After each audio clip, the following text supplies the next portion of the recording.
drove by. Finally rained. It's so exciting. Yeah. We were in Seattle and there was a lot of sunlight, and I was like, this feels weird. Seattle's not supposed to be this sunny.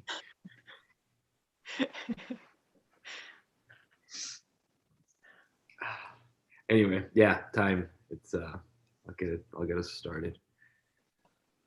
So good morning, everybody, and welcome to our Sunday meditation.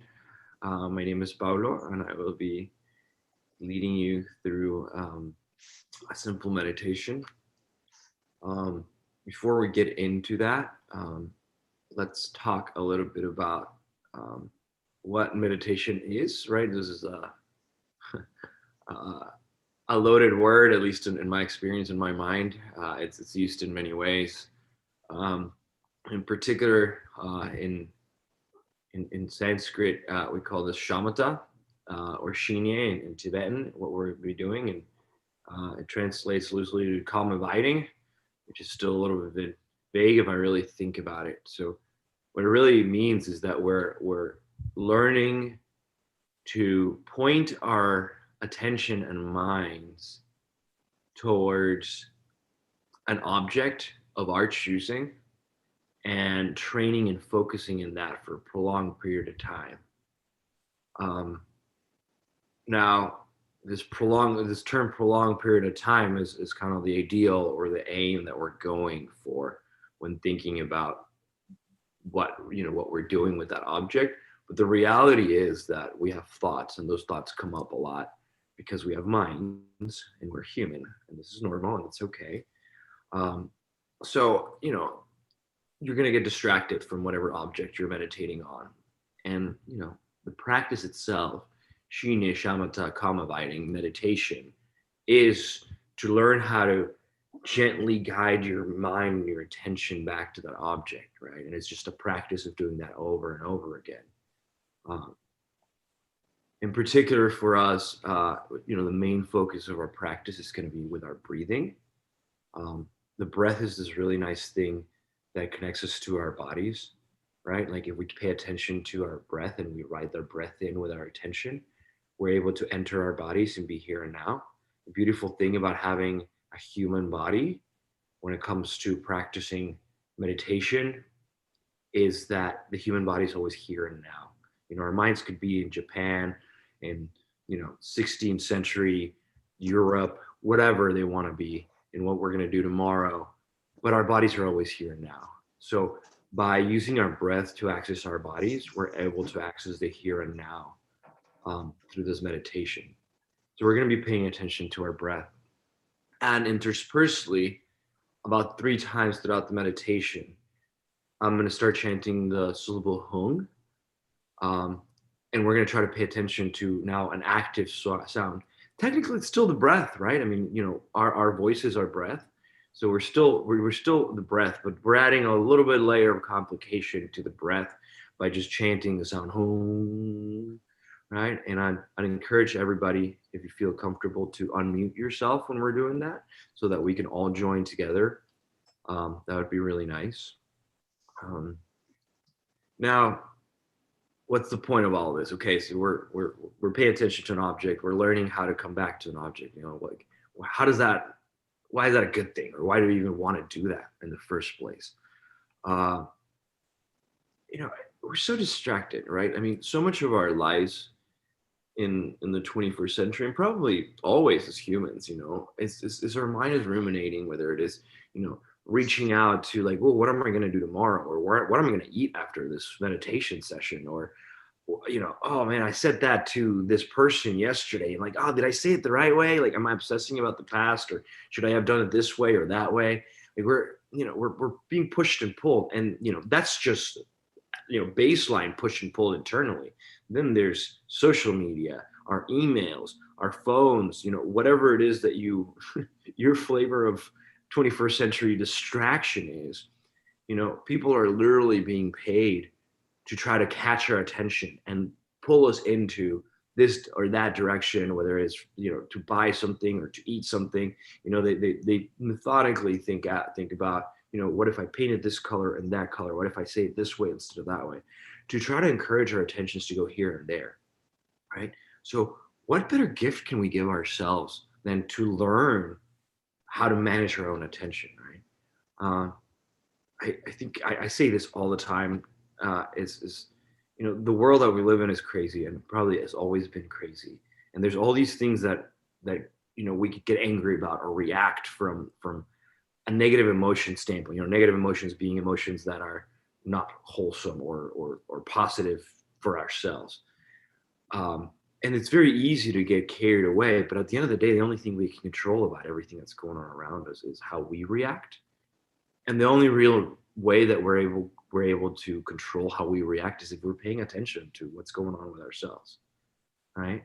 Now take that one step further is how do we relate to those around us, right? To the ones we love, the ones we care about. It's like, how beautiful is it to be able to be in a conversation with someone and actually be in the conversation? And not just in the conversation so you can answer something or say something back to them, but because you're present and like lovingly open here and now with that person you love. I think, in the materialistic world that we live in, of gifts, of things, of money, giving somebody your attention is so precious and really overlooked. So, those are my 2 cents about why we meditate. Maybe that's just why I meditate. Um, I think we all have to find the reason why we choose to meditate. It definitely, there's all this mental and physical health aspects to it, but I relate to it more on a human level of not just facts and figures, but like what it brings to the experience. But I encourage you to figure out what that means for you and why you're here. Um, without much more of my ranting, we'll just get started with actual meditation.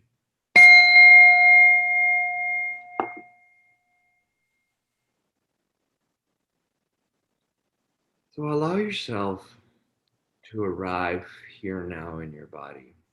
I like to think about the first breath in meditation like my mind is writing the breath like a horse to hear, right? So whether it is that you're writing your attention to the tip of your nose, your throat, your lungs, or maybe you've been meditating for a while and you're able to feel it down in your dough or your mula, which is about 3 finger widths underneath your navel and 3 finger widths in. It's not particularly important where you feel it as long as it's somewhere that you can pay attention to it and it's palpable for you. And just riding that breath into your body, into here and now. And as you arrive in your body, I'm noticing the quality of your body. How does it feel? Right? How are you sitting? Right? Are you comfortable? Are you straining? Can you maybe move back, move forward, move to one side, move to the other side? The prescription is to try to find a place where both your sits bones are equally touching the sitting surface, right? So that you feel equal pressure forwards and backwards and side to side on them. That would be like the foundation to the house. From there, start to pay attention to our spinal cord. And without too much effort, right? There is some effort that we do put into being straight, to letting our vertebra naturally stack one on top of the other. So we get to our cervical spine. I think the tendency too often is to try to push our chins up for whatever reason, but you want to tuck in your chin a little bit. Some people like to think like they have a string on the top of their head and it's coming out so that your cervical spine has a nice natural curvature of your chin tucking in. This is much, much nicer for your neck. You're going to be sitting for 30, 40 minutes. As you find kind of like quote unquote the right posture, and it doesn't have to feel this way. Just, listen to your own body, something that's natural and just very mildly effortful. Start to notice if there's any excess tension in your body, right? Oftentimes, our shoulders will creep up, or hips a little tight, or we're clenching to our jaws. So just invite that breath that we've been writing into our bodies, into that area of excess tension, right? And just invite the breath into your shoulders. And as you exhale, allow yourself to relax a little bit. Allow yourself to just let go. And that doesn't mean you're suddenly letting go of all this stress, but that you're just maybe you decrease your stress level by 1, 2, 3, 5%, right? And that's nice. It's soothing.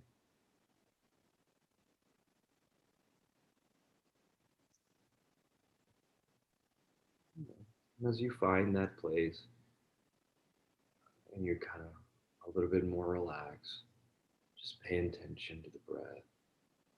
Just breathing in and breathing out.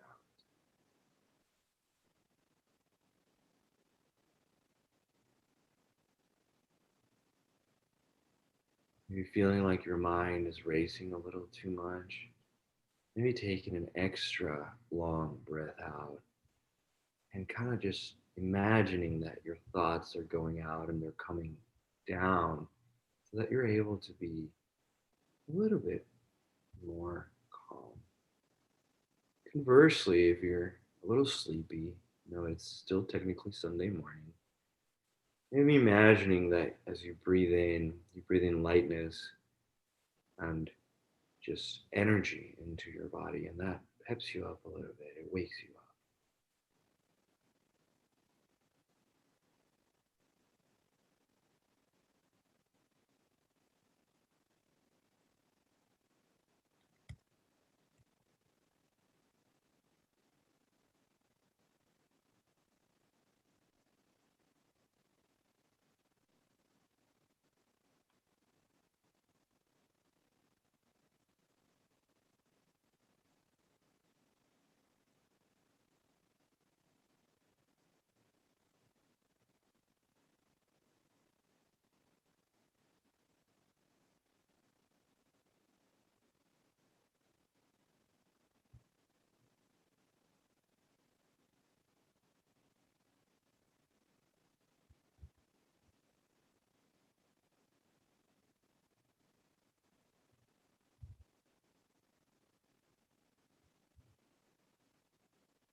And if you have a mind, which I believe we all do, you probably have thoughts so far in this meditation.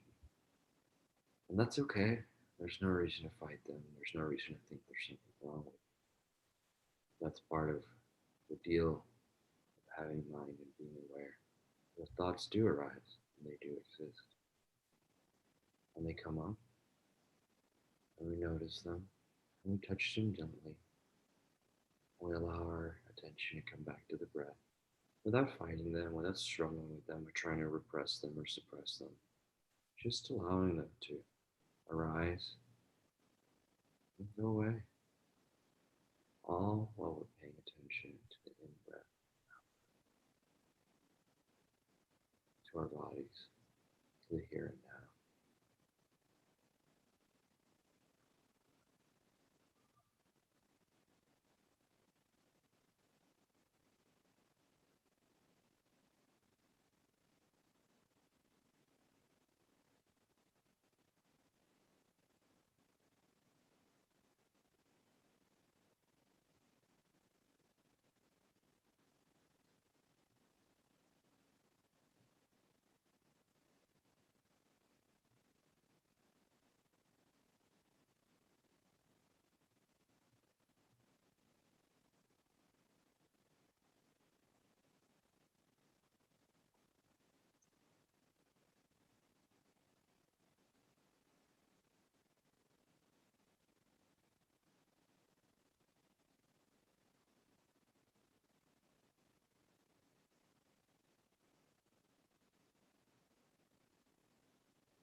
Now I'm going to do the home chanting.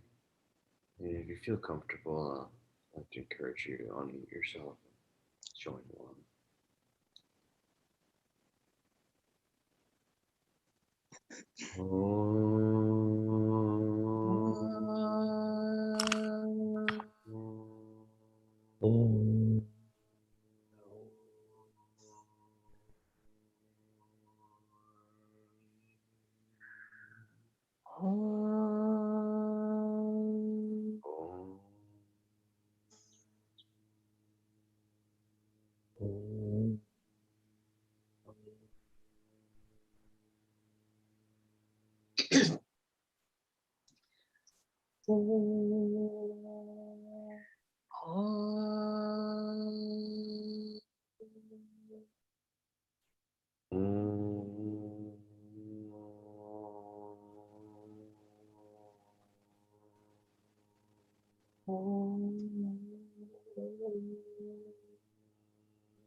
Allowing some curiosity to notice what the residue, paying attention to what sound feels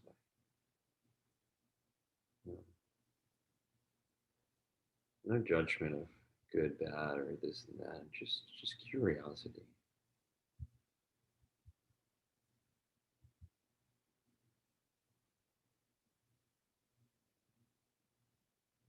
And as the feeling and the experience subsides, just allowing your attention to ride your in-breath back into your body to whatever place that the feeling, the sensation of breathing is accessible to you.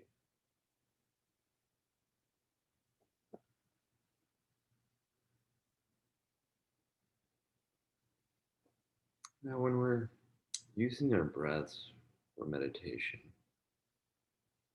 it is helpful to try to have long, steady breaths in and out that are about as long in as long out. And that allows your whole, you start to breathe out your belly. You let your belly expand. And then your chest. And then finally, topping out by your collarbones. And just slowly releasing that as you exhale. Also pay attention that your breath doesn't just go into the forward side of your body. You're also inhaling into your back. So that way your lungs are able to expand radially to your back, to your sides, to your front. Why this matters, why having a long, steady breath matters when we're meditating is because oftentimes the quality of our mind, the quality of state of our mind is closely related to the quality of our breath.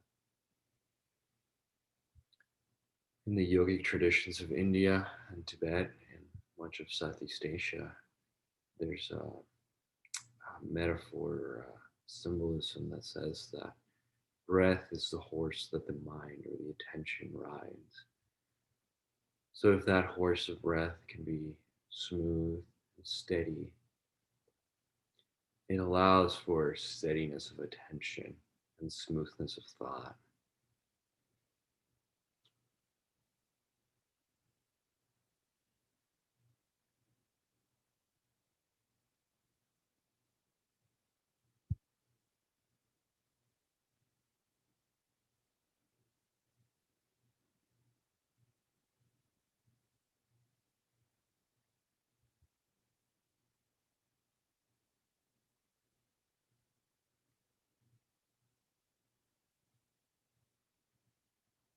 The cool thing about learning and practicing this in a controlled environment with a group like this is that as we get better with practice, it can percolate into our day-to-day lives. And as we get agitated and we notice that our breaths are short and fast, maybe we can pay attention and lengthen them and smooth them out. And thus, having a tool that can help us calm down when quote unquote negative emotions come up.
And again, if you feel comfortable, I invite you to unmute yourself as we chant home.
Just paying attention, just being curious.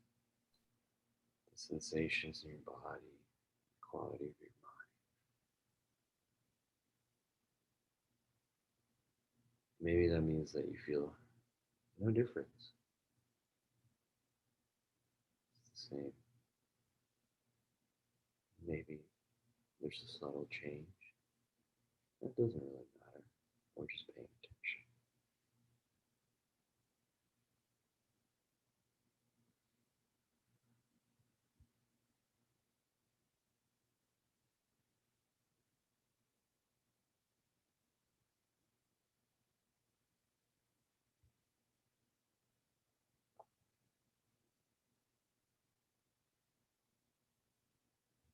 And allowing your attention to ride the horse of breath back into your body, back into the here and now.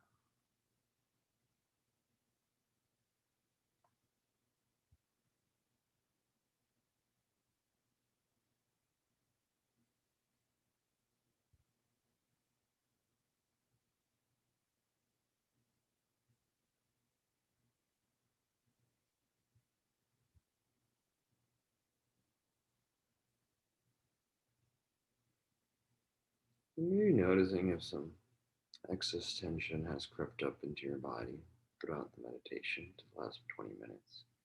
Maybe your shoulders are creeping up a little bit towards your ears. And breathing into that area, allowing you to melt away some of that with that exhalation. Maybe you're clench your teeth a little bit. You're just opening up space, finding space with inhalation in that area, and letting some go as you exhale.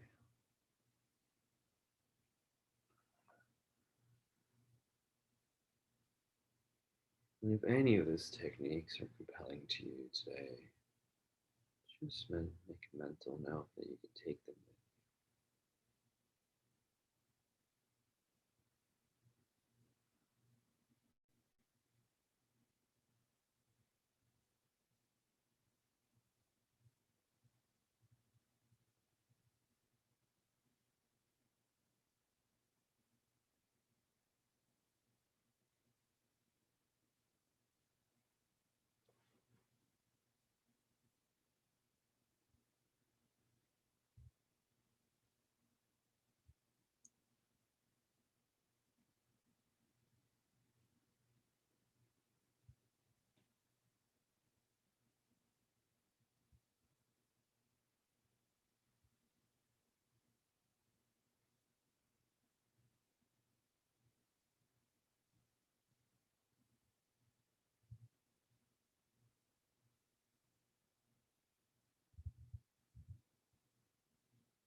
I had mentioned earlier during the pre-meditation chat that our motivation, what brings us to meditate, is important and probably unique to each one of us, even if similar.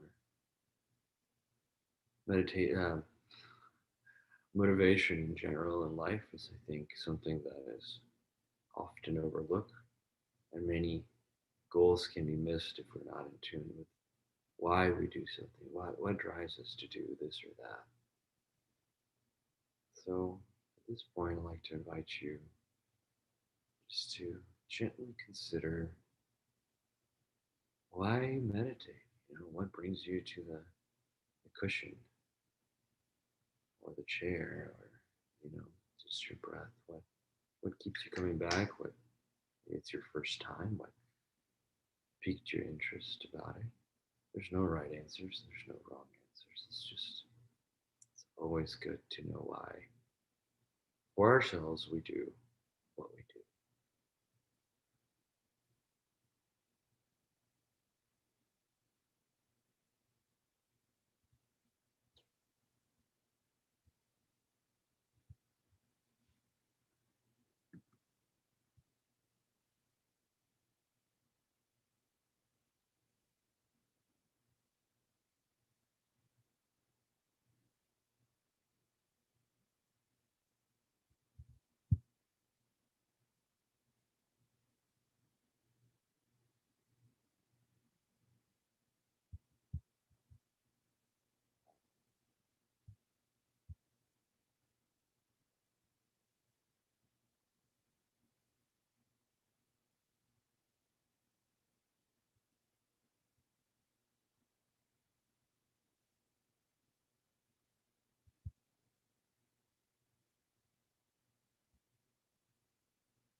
And then turning a page, your intention, just come back to the breath, sensations in the body.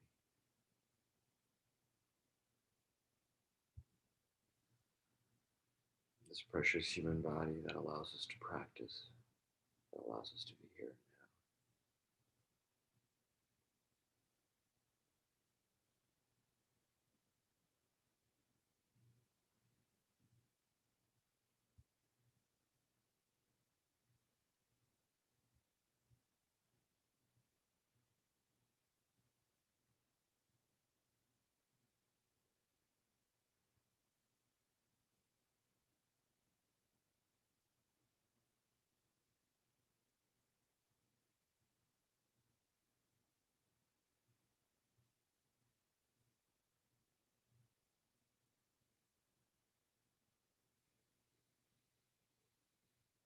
Om.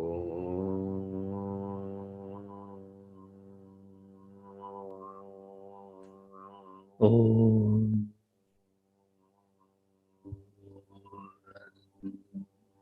Om.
Om.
And if you haven't been already, I'd like to invite you or even encourage you to try meditating with your eyes open. I think oftentimes we think of meditation as something we do internally with our eyes closed. At the very least, in our particular tradition here at Dawn Mountain, uh, we meditate because we want to be able to engage with the world, be present, not run away from it. Uh, this concept of the peaceful warrior maybe something that appeals to me. And part of being that peaceful warrior means that we show up and we don't shut off the world. So we meditate with our eyes open, allowing the world to come in as we find peace within ourselves.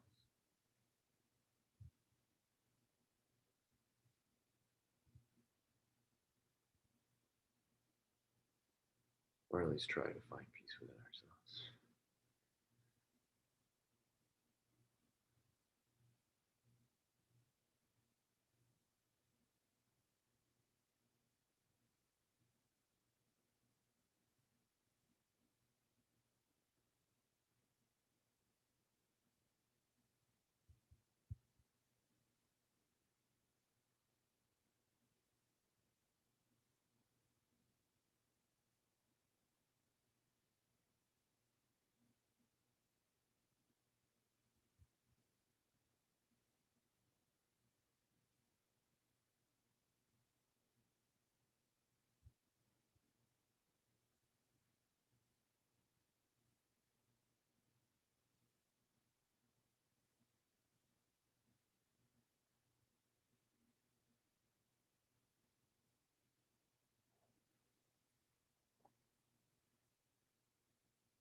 Well, first and foremost, thank you for breathing together, sharing our breath, sharing our present time.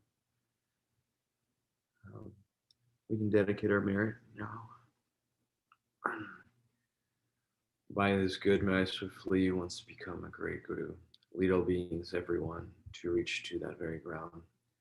For as long as space abides, for as long as time remains, just so long may I be there, resolving all beings' pains.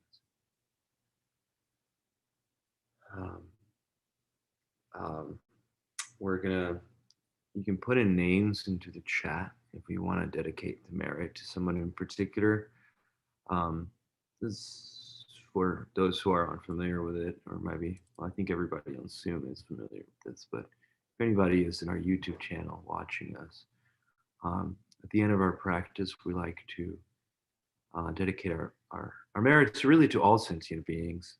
You know, any good or merit or goodness that we come up with, and it's traditional in Buddhism to dedicate it to all sentient beings so that they may all benefit from our good deeds, if you may. Um, Now, in particular, our tradition is to dedicate it to those who need it, especially much at the time. Kind of try to focus that merit towards them. I think, uh, in my experience, my short career as a Catholic growing up, that would be done in church too. So maybe this is something you're familiar with. In any case, imagine that there's a lamp. I do not have candles around me currently, so I'm not going to be able to, but use your best tantric visualization to imagine a lamp. With all of you in mind, we light this lamp of clarity. May the love of love, wisdom shine within us, everyone. Two will all rise forth, one in one enlightened mandala. Thank you, Mark. And as I said, we dedicate our merit to all sentient beings, but in particular to Akiko's father, Bardo, Pavan, Chandra, Barkataka, Bardo, and family, Mark for healing, Chando, happiness, Sylvia, Rolando, Nathaniel, Emma, Ed, Leah, Tim, Anna, Anna Harvey, all animals, all victims of oppression and abuse, the fires all around the world, and those who are affected by them, and victims of COVID. And now, once more, I'll invite you to unmute yourselves, and we'll do a big ah. While we say ah, we visualize that there's light coming out of our hearts. And first and foremost, we share that light with ourselves. Because sharing that light with ourselves allows us to share the light with the world. So we share it with each other. And as we share it with each other, we also get light. And then as we expand, we share it with our city, with our country, with our world, with our galaxy, and really just wherever our imagination can go, let your light go there.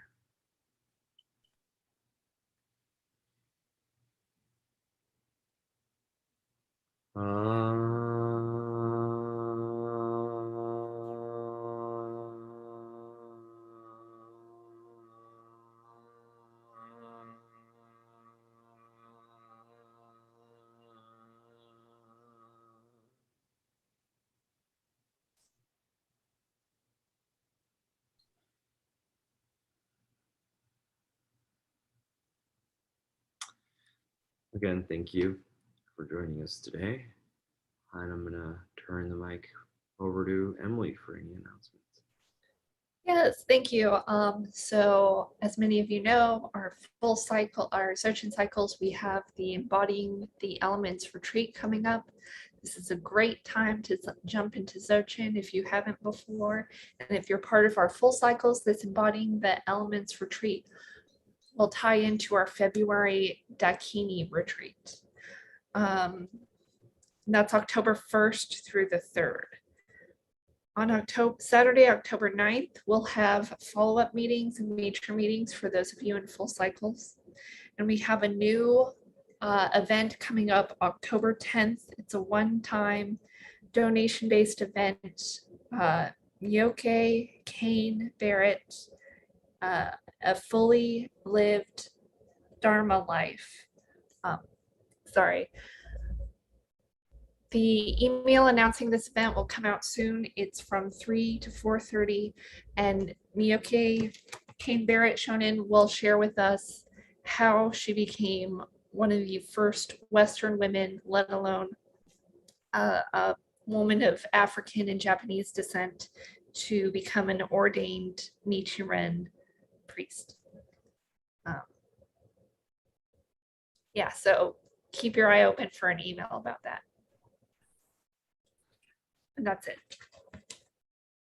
Is that hosted by Don Mountain, or is that like us and other groups? Yeah, so it's a collaboration between 3 communities. That will be us, the Houston Zen Center, and the Nichiren of Houston Temple. So yes, in the next day or 2, you should get an email about that. And again, this is a donation-based event, one time. I'm really excited about it. Should be good. Thank you all. It's great to see you. Thank you. Have a good rest of your Sunday. Thank you, everybody. Yeah. Bye. Good to see everyone. You too, Mark.